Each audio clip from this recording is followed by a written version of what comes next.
பரிசுத்தமுள்ள தகப்பனே, கிருபையாய் தந்திருக்கிற இந்த புதிய நாளுக்காக நன்றி ஆண்டவரே.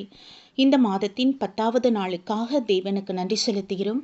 எங்கள் பிதாவாகிய தேவனுக்கு ஸ்தோத்திரம், கர்த்தராகிய இயேசு கிறிஸ்துவுக்கு ஸ்தோத்திரம், பரிசுத்த ஆவியான திரியேக தேவனுக்கு ஸ்தோத்திரம்.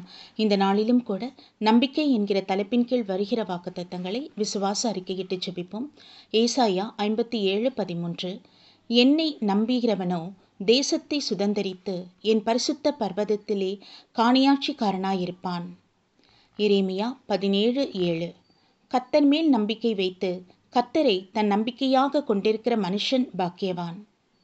எபிரேயர் 10:23. அல்லாமலும் நம்முடைய நம்பிக்கையை அறிக்கையிடுகிறதில் அசைவில்லாமல் உறுதியாயிருக்க கடவும். வாக்குத்தத்தம் பண்ணினவர் உண்மையுள்ளவராயிருக்கிறாரே என்பதே. கர்த்தருடைய நாமத்திற்கு மகிமை உண்டாவதாக. சர்வ வல்லமையுள்ள தகப்பனே, நீரே எங்கள் நம்பிக்கையாயிருக்கிறீர் ஆண்டவரே. நீரே எங்கள் துருகம் ஐயா. உமக்கு நன்றி அப்பா, உமக்கு ஸ்தோத்திரம்ப்பா, ஸ்தோத்திரம் என் தகப்பனே. உம்மை நம்பியிருக்கிற மனுஷன் ஒரு போதும் அசைக்கப்படுவது இல்லையே. ஆமீன் என் தகப்பனே. ராஜா, இந்த நேரத்திலும் கூட எங்கள் ஒவ்வொருவரையும் உம்முடைய சமூகத்தில் ஒப்பு கொடுக்கிறோம் அப்பா. ஒவ்வொரு நாளும் நீர் எங்களை வேலையடைத்து கண்ணின் மணியைப் போல பாதுகாத்து வந்த மகாதேவுக்கு நன்றி ஆண்டவரே. இந்த நாளிலும் உம்முடைய கிருபை எங்களோடு இருப்பதாக. ராஜா, எங்களை முற்றிலுமாக தெய்வ சமூகத்தில் தாழ்த்துகிறோம், ஒப்பு கொடுக்கிறோம் என் ஆண்டவரே. நாங்கள் செய்ய வேண்டிய வேலைகள் எல்லாவற்றையும் கர்த்தர் நீர் கூட இருந்து உம்முடைய ஞானம், உம்முடைய ஆலோசனைகளை கொடுத்து வழிநடத்துவீராக. எங்கள் போக்கிலும் வரத்திலும் உம்முடைய சமூகம் முன் செல்லட்டும் என் ஆண்டவரே. உம்முடைய பாதுகாப்பு எங்களோடு இருப்பதாக ராஜா. உமக்கு நன்றி. நாங்கள் பேசுகிற வார்த்தைகள், செய்கிற காரியங்கள் எல்லாம் உமக்கு அது பிரியமுள்ளதாக இருப்பதாக. தேவனுக்கு பிரியமில்லாத காரியங்களில் இருந்து முற்றிலும் எங்களுக்கு விடுதலை தேவன் கட்டளையிடுங்கப்பா.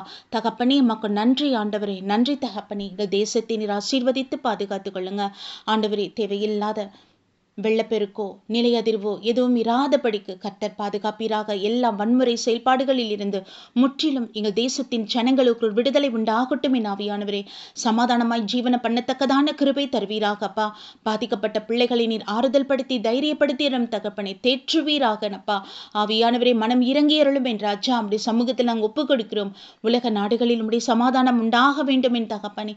யுத்தங்கள் எல்லாம் ஓய்ந்து தேவனை நோக்கி பார்க்கக்கூடிய புத்தி தெளிவை தேவன் அருள் செய்யுங்க ஆண்டவரே. கர்த்தாவே, இறங்குவீராக. ஒவ்வொரு தேசத்தின் ராணுவ வீரர்களை தேவ சமூகத்தில் ஒப்பு கொடுக்கிறோம் அப்பா. அவர்கள் உயிரெல்லாம் விலையேற பெற்றது. தேசத்துக்காக தங்கள் உயிரை பணயம் வைத்து அவங்க செய்கிற இந்த வேலையை கர்த்தாவே நீங்க கூட இருந்து பாதுகாப்பை அருள் செய்யுங்க. எல்லா தீமைக்கும் நீங்களை ரட்சித்துக் கொள்ளுங்க. தேசத்தை ஆளுகை செய்கிற ஒவ்வொரு நாட்டு அதிபர்களுக்காகவும் அதிபதிகளுக்காகவும் கர்த்தர் சமூகத்துல வரும். பிரதமர்களுக்காக தேவ சமூகத்துல வரும் ராஜா. அப்பா, உம்முடைய ஆலோசனை கேட்டு செயல்படக்கூடிய அந்த புத்தியை தேவனீர் அருள் செய்வீராக. ஆமீன். தேசத்தின் ஜனங்கள் ஆண்டவர் வேதனைப்படாதபடி அவங்க சுமூகமான ஒரு மனநிலைமையில வாழத்தக்கதான கிருபை தாங்கப்பா. தேவாதி தேவன் இறங்குவீராக. அமீன் தகப்பனே. யெகோவா ஷாலோம் என்கிற சமாதானம் உலகம் எங்கும் பரவ வேண்டுமே. தேவரீர் இறங்குவீராகப்பா. தகப்பனே, மக்கு நன்றி நன்றி நன்றி. ஒவ்வொரு குடும்பத்தையும் தேவ சமூகத்தில் அர்ப்பணிக்கின்றோம். கணவன், மனைவி, பிள்ளைகள் என்று கர்த்தர் வேலையடைத்து பாதுகாத்துக் கொள்ளுங்க. ஆமீன் என் ராஜா. நீரே குடும்பத்தை நடத்துவீராக. உம்முடைய மகா கிருபையுள்ள கருத்துக்கள் ஒப்பு கொடுக்கிறோம் தகப்பனே. ஒவ்வொருவருக்கும் உடல் ஆரோக்கியத்தையும் பலத்தையும் கொடுங்க. நாங்கள் உட்கொள்கிற உணவு, தண்ணி எல்லாவற்றையும் நீர் ஆசீர்வதித்தலும் தகப்பனே. உமக்கு மகிமை செலுத்துகிறோம், நன்றி செலுத்தினோம். இந்த நாள் முழுவதும் நீர் எங்களோடு வாசம் செய்து வழிநடத்தும். கர்த்தராகிய இயேசு கிறிஸ்துவின் நாமத்தில் எங்களை தாழ்த்தி ஒப்பு கொடுத்து ஜெபிக்கிறோம் ஜீவனுள்ள நல்ல பிதாவே. ஆமீன்.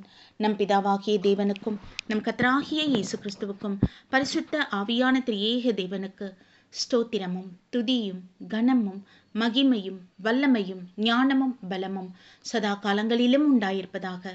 ஆமீன், ஆமீன், ஆமீன்.